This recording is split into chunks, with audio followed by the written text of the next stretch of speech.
Bonjour. J'ai bien reçu votre courrier où vous me proposez de participer à un projet artistique. Je suis favorable à votre demande. Ça m'intéresse.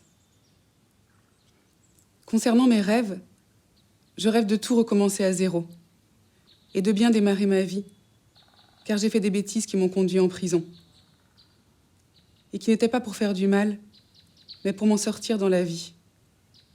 Car depuis tout petit, je galère. Je n'ai pas eu une enfance facile et malgré tout, je suis toujours en vie. J'aimerais pouvoir être remerciée et reconnue par le président en faisant une bonne action, comme déjouer un attentat, sauver une personne.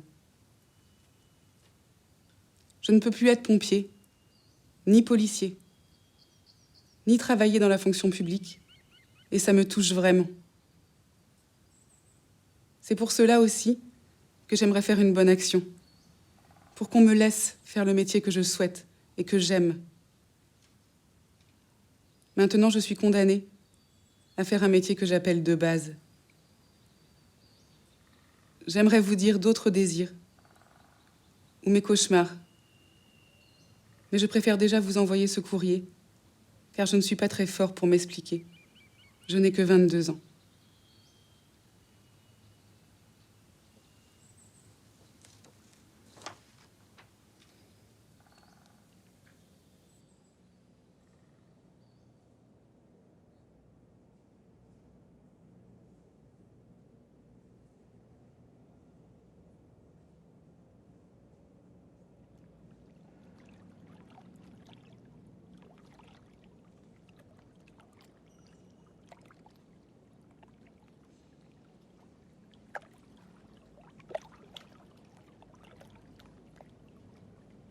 À mon arrivée en prison, j'ai fait le même rêve pendant au moins un mois. À cette époque, j'avais encore très peu d'affaires avec moi. Je me sentais étranger dans ma cellule. J'étais désorientée et encore imprégnée de ma vie d'avant.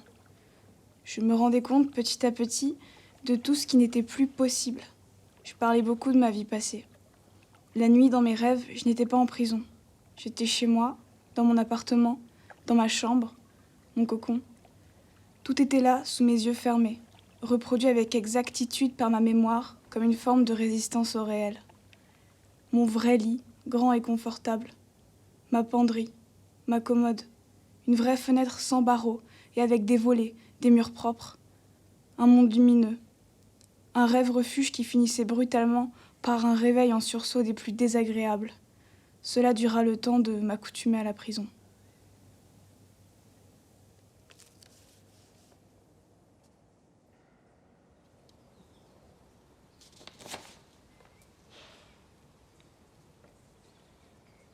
Pourquoi un rêve? Moi, je préfère parler de l'avenir, car c'est un sujet qui me passionne énormément. Pour moi, l'avenir, c'est une clé d'ouverture pour penser et savoir ce qui est important dans la vie. Moi, je pense beaucoup et je cherche une bonne solution pour mon avenir, pour gagner ma vie après la détention. Je vois un monde extraordinaire depuis le fond de ma cellule et je rêve de trouver les moyens de réussir dans ma vie comme il le faut. Je dois trouver une solution car l'avenir n'est pas un simple hasard, c'est la réalité. J'aimerais beaucoup avoir des enfants et pouvoir leur fournir tout ce dont ils ont besoin. Aujourd'hui, mon avenir est entre parenthèses car je suis en prison depuis des années. Mais je garde espoir parce que je suis jeune et j'ai une date de sortie. Bientôt de retour. I am the pack. J'ai bien conscience que le temps perdu ne se rattrape jamais. Excuse-moi de ma mauvaise écriture, de ma mauvaise français, parce que le français n'est pas ma langue naturelle.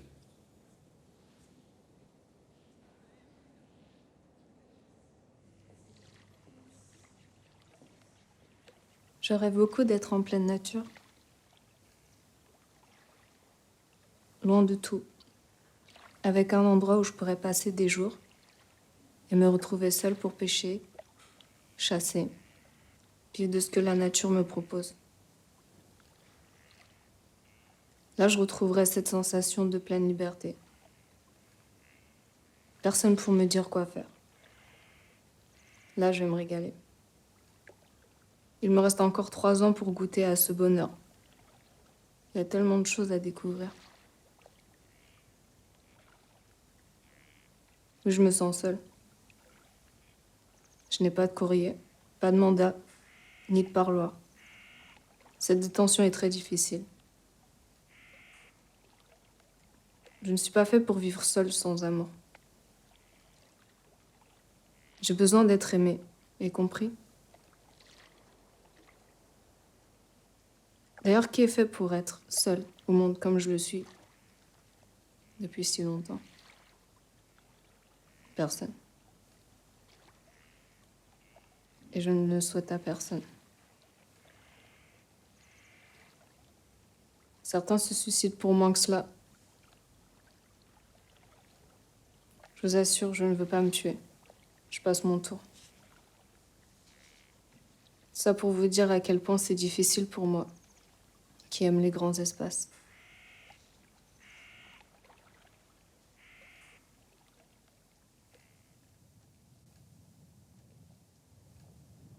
Mes peurs, c'est de finir seule. L'être humain est fait pour vivre à 2, pas tout seul.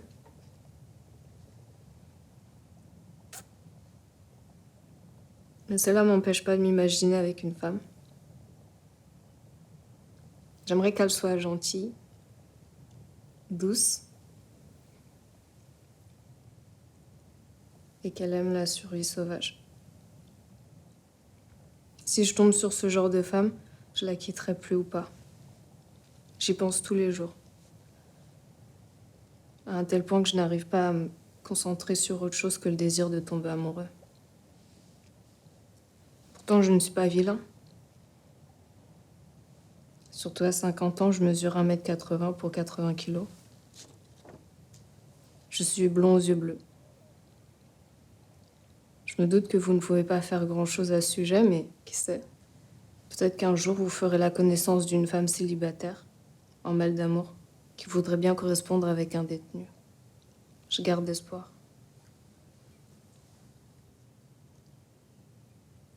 L'amour est pour moi la clé de la réussite. Voilà pour le moment ce que j'ai sur le cœur.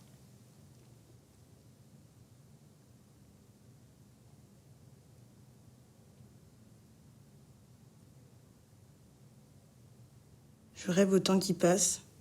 L'incarcération m'a permis de me rendre compte que les temps qui passent ne se rattrapent pas. Je suis fils unique et je vois ma mère vieillir de semaine en semaine, de parloir en parloir. Je ne veux pas la perdre. L'idée de sa mort m'est insupportable, angoissante, et me fait peur car je serai alors confrontée à la solitude, sans repère et sans personne, qui je sais même et est présente pour moi sans arrière-pensée.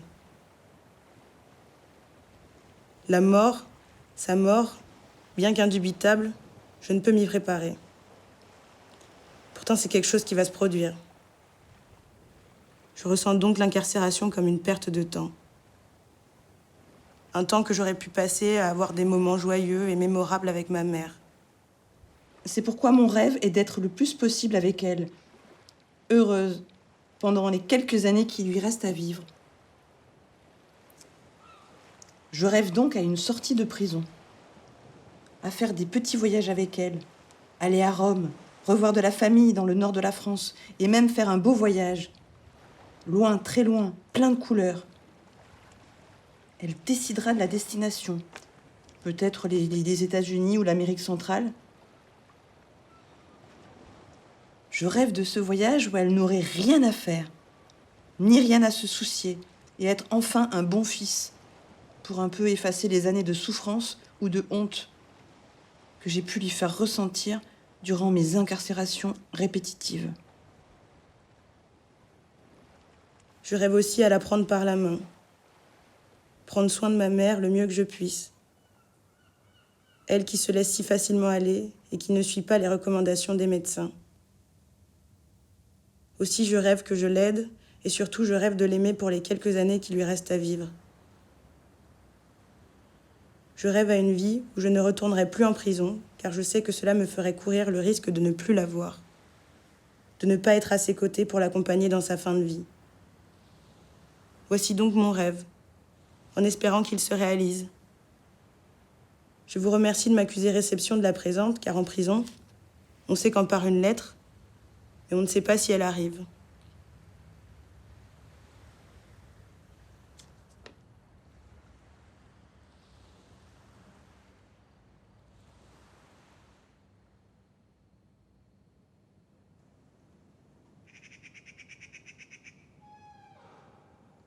Je me permets de vous écrire pour vous expliquer mon rêve, qui est plus un cauchemar, et j'espère que vous pourrez me le traduire.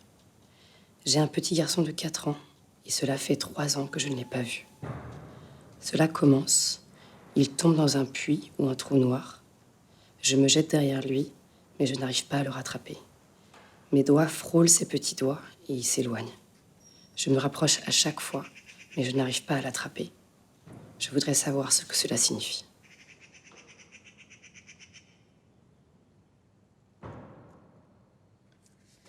Je rêve de rebâtir une France humaniste et dépourvue de technologies qui entravent les relations humaines, nous conduisant vers une société robotisée, au détriment du respect de l'être, de l'homme. Je rêve d'une France de liberté, d'égalité, de fraternité, où le malheur des uns ne contribue pas au bonheur des autres.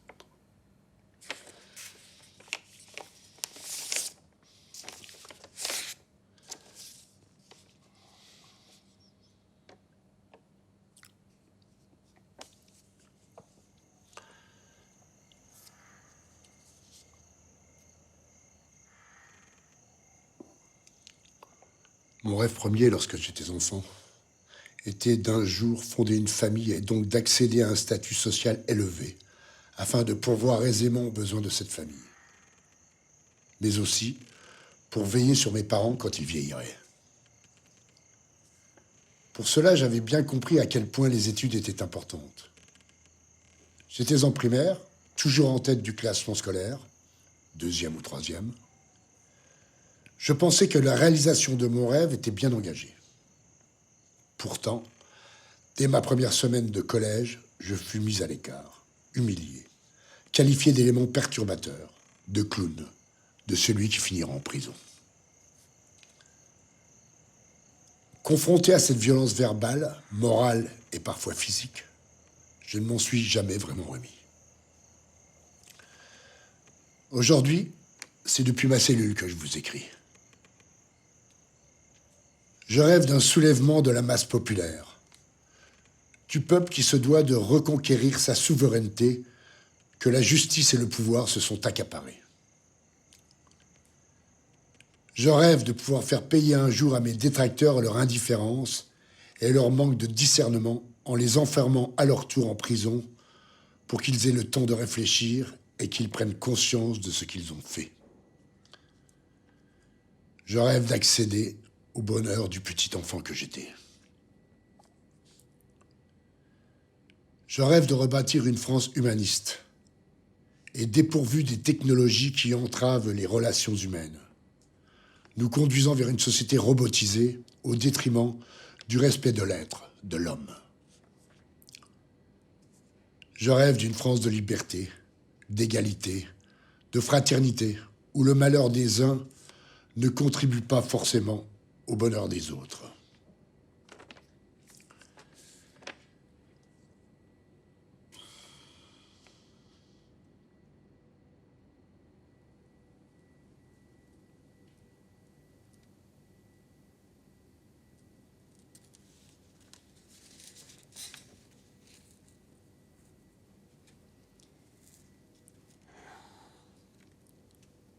Songez aux adieux.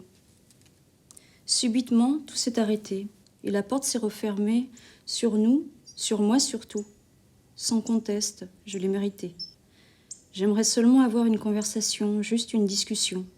Non, je ne veux pas redonner des explications, me trouver quelques excuses. Je n'ai aucune revendication. Je ne suis pas innocent.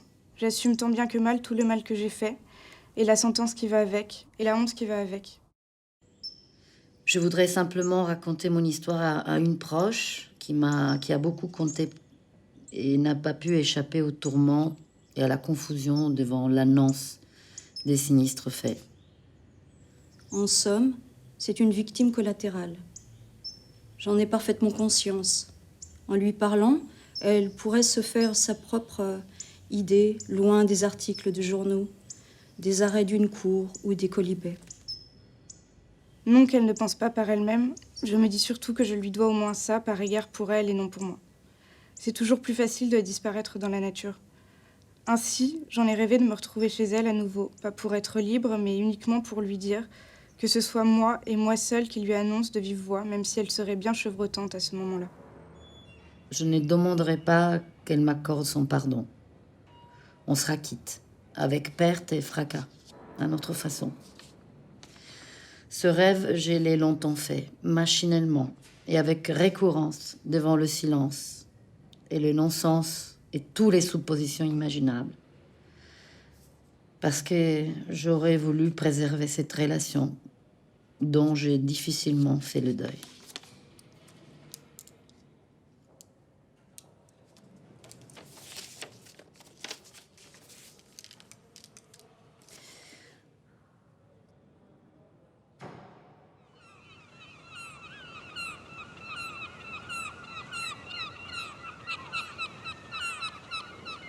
À ma sortie de prison, je rêve déjà de serrer dans mes bras ma femme et mes enfants.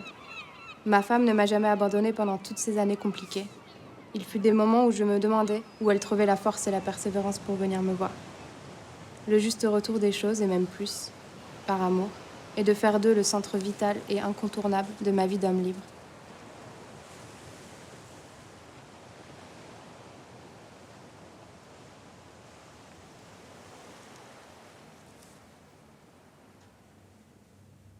Si rêve il devrait y avoir, en ce qui me concerne, ce serait que l'hypocrisie et l'omerta qui règnent autour de la réalité de la détention en France cessent enfin. Mais au vu de la violence des pouvoirs judiciaires et pénitentiaires à l'encontre des personnes détenues qui tentent de briser le silence et de la mollesse des soutiens effectifs de ceux qui, hors les murs, prétendent défendre les droits et la dignité de ceux-là, je crains que ce rêve soit une utopie. Ce que l'on impose aux personnes détenues ne peut conduire qu'à la haine. Je me refuse à la haine. Il faudra bien que je mette fin à ma désespérance. En effet, selon moi, et en cela je diverge de votre conviction, ce n'est pas le rêve qui est mon dernier espace de liberté. Le rêve m'apparaît plus comme une fuite transitoire, ou pire, une illusion. Dans ma situation, la seule liberté que j'entrevois est le pouvoir de décider de quelle manière et à quel moment ma vie doit prendre fin. Ce droit et cette liberté que garantit l'article 8 de la Convention européenne des droits de l'homme, j'entends en faire usage dès lors que mes conditions de vie apparaissent à mes yeux intolérables. Ce qui est le cas pour moi, concernant celle que m'impose ma détention. J'entends bien faire usage de ce droit.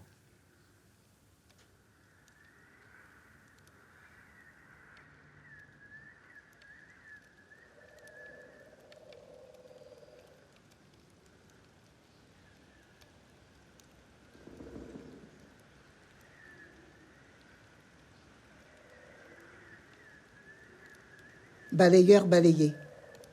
Je balayais le caniveau, j'ai éclaboussé un crétin, je lui ai dit pardon toute go. Il m'a traité comme un chien. Eh frère, je balaye fièrement la rue, ce n'est pas un métier très en vue, mais sans moi, tes belles godasses ne seraient que détritus et crasses. Il a voulu me sauter dessus, mais dans son élan incontrôlé, c'est une bagnole qu'il a eue, sauf qu'elle n'était pas à l'arrêt. On a dit que c'est moi qui l'ai poussée. Et pour 8 ans, je me retrouve enfermée. Alors oui, le rêve est nécessaire pour s'évader de belle manière. Je rêve tant que je peux. Je dors hors de ces lieux. Le détenu qui ne rêve pas, oh là, n'a rien à faire là, nada. Le rêve en prison est d'autant plus fort, car pour s'élever, il demande des efforts. Il est gage de ne pas faire double peine. Il est gage pour retrouver ce qu'on aime. Rêver, frère de misère, rêver d'après. C'est ce qui vous empêche de récidiver.